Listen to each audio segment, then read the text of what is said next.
What is the worst adult temper tantrum you have seen? Story 1. I witnessed the aftermath of one incident, catching the echoes of banging and yelling as I, along with several coworkers at a small company, hurried to the front office to investigate.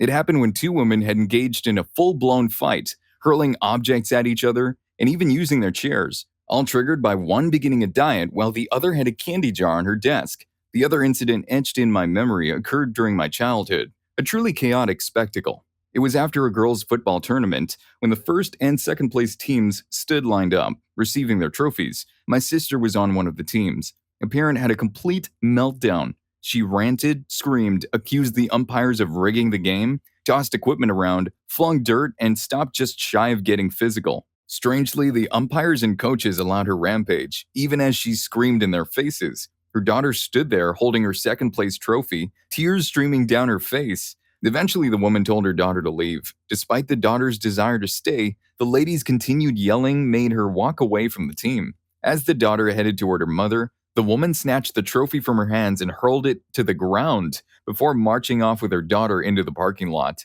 I feel terrible for the girl. It marked one of those early moments where I realized that many adults are horrible. Story 2. I drove down a Portland street, trailing above 5 car lengths behind a small pickup truck. The driver suddenly began slamming his brakes for no apparent reason. He kept at it until he abruptly stopped in traffic. I had to stop behind him, wondering if something was wrong with his truck. Then he exploded in fury, ran back to my truck, and started screaming that I was tailgating him. I was completely baffled. I never tailgate, and I was a generous 5 car lengths behind him. He completely lost his mind, screaming so high-pitched and senselessly that I couldn't understand him. I thought something might be mentally wrong with him, so I rolled my window down and said, "Take a deep breath, man. You're going to have a heart attack." That just made him crazier. I've never heard someone make such crazy sounds. I wish I had a video camera. After a minute or so, I pulled over on a side street to make sense of everything and let traffic pass. He stood in the street screaming and waving his arms for 4 more minutes as cars went around him. As I sat there, a car pulled over in front of me, and a guy got out, walked over and asked, "Did that guy slam the brakes in front of you?" I said, "Yeah, I have no idea what's wrong with him." The guy replied, "He's done it to me twice, and I've called the police on him both times. I just called them right now." So both of us sat there until the police arrived, about 2 more minutes, with the guy screaming and throwing a temper tantrum the entire time. The cops had to stun the guy to get him to stop his tantrum. He got arrested and his truck got towed. It was a bizarre and terrible experience. One of the cops told me they had received over 50 calls on the guy, and they had arrested him 5 times already. The guy's license had already been revoked. He was driving anyway. It would have been nice if having a revoked license would have kept him from driving. Dude, it's like road rage has turned some people into the Hulk. You think this is crazy? Just wait till you hear story number 6. The guy there completely freaked out. Story 3. This is the only time I've had to walk away from a customer in order to keep my calm and not get fired. I work at a certain video game retailer, and I had a lady try to trade in a PS3 that had pieces chipped off, a large crack in the case, smelled like a cat had used it as a litter box, and had both thumbsticks on the controller chewed through to the little plastic nubs. Well, when I told her I had to put a refurb fee on the system since I couldn't sell it as is, she flipped out on me, cursing up a storm and calling me a thief for 20 minutes before the manager had to get involved. I even tried to reason with her by asking if she would be happy if I had sold her that particular system, and she screamed at me that no, she wouldn't, but that isn't her problem, and that she was going to get the full value out of her system. It was so bad that her own daughter came up to me afterwards and apologized for how her mother acted. Oh, and the lady got her way eventually by having the manager discount the PS4 she was purchasing by the amount of the fee. Just wanted to spread a bit more light. The manager didn't intervene earlier because he was on break, and he is a fantastic manager. It was one of those situations where the customer would have escalated to the district manager and then would have gotten their way anyway. So the manager went ahead and put a discount on the transaction. He did, however, get back at her by throwing in a few things that she didn't really need, including a few items she absolutely didn't return, and got nearly a $1,000 sale out of her. It still boggles my mind that she spent that much time and was annoyed about losing $30.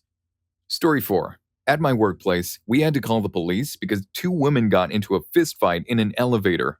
It apparently started because woman A was talking on the phone, and woman B didn't like that very much. So naturally, woman B decided the correct course of action was to start punching and hair pulling. There was quite a bit of blood when they were finally pulled apart. What made it sadder was that woman A had her daughter with her. The poor little girl was inconsolable and crying her eyes out. She was so scared. For some reason, people tried to focus on the races of these two women. All I'm going to say is that the races and the roles they played in the situation are not what you are all assuming.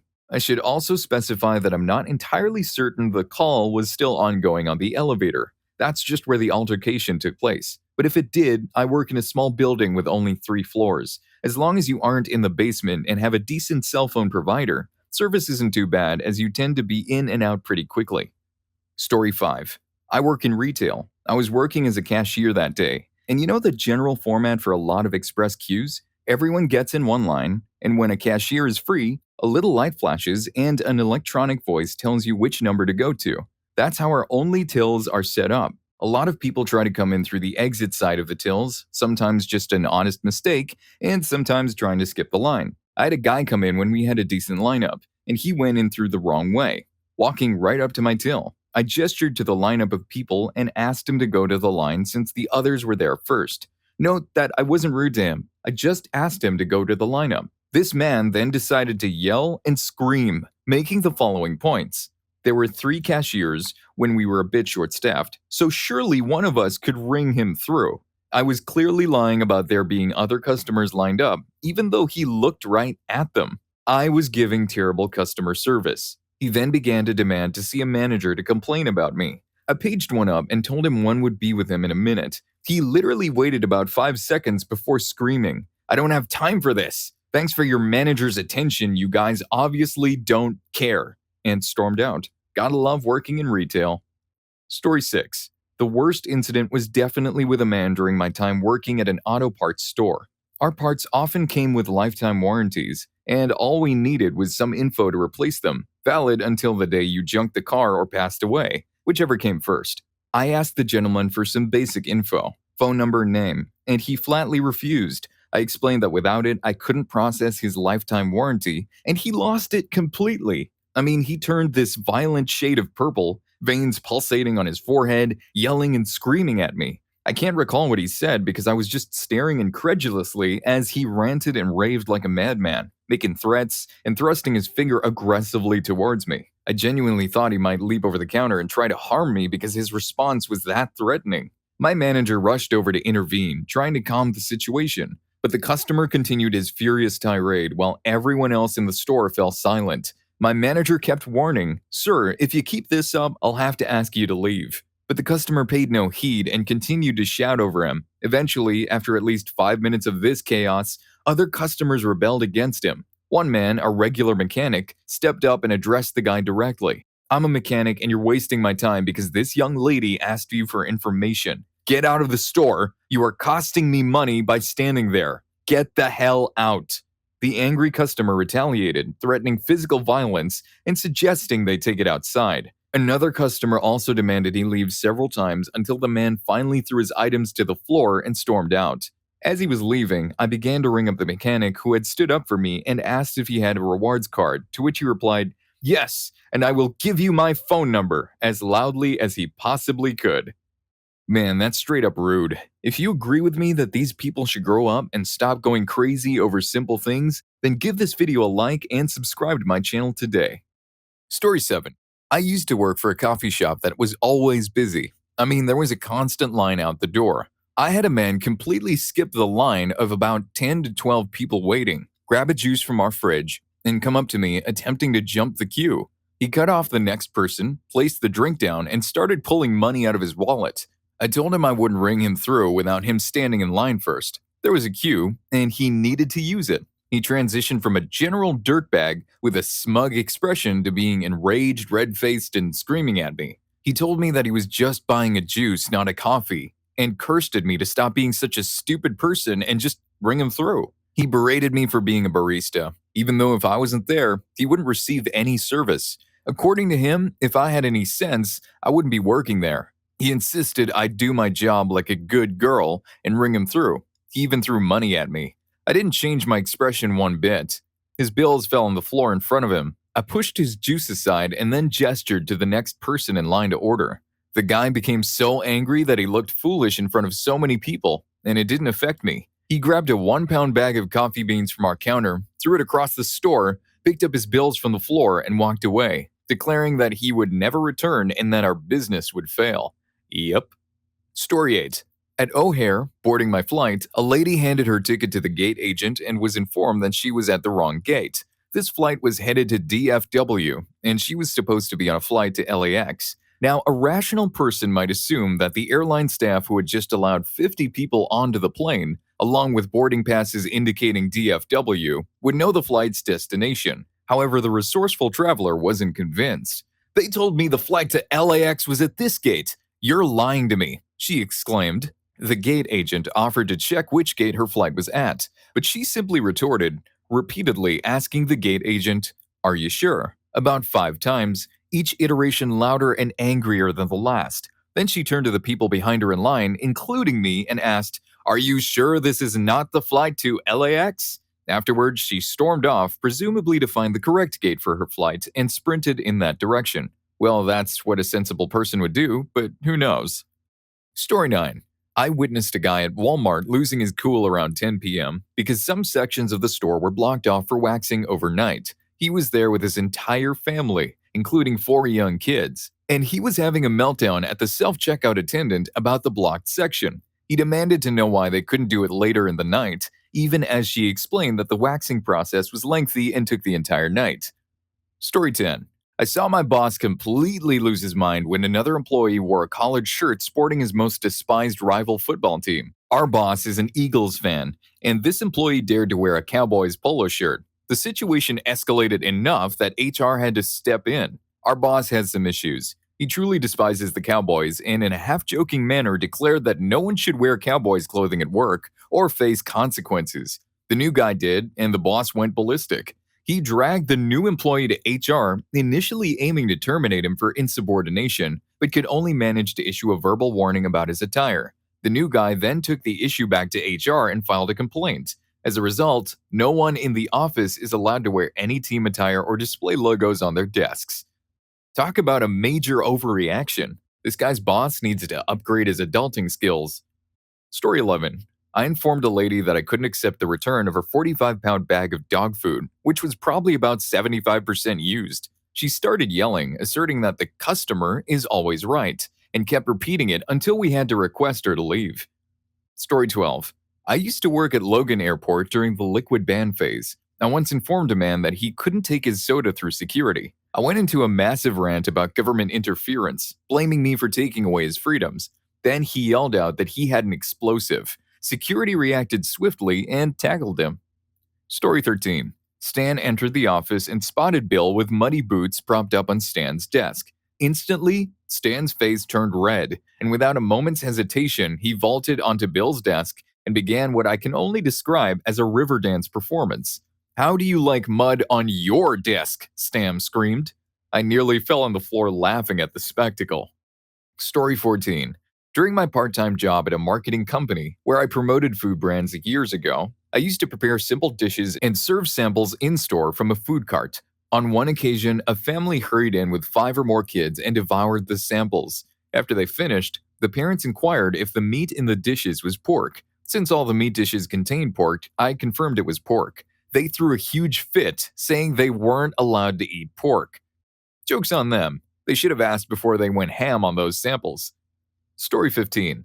I had to remove a girl from my store because she kept passing out on the ice cream freezer while attempting to shoplift.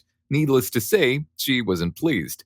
In a voice that resembled an eagle with a damaged throat, she persistently called me names and insisted she was innocent. Things escalated and she ended up physically charging me, resulting in me filing charges against her.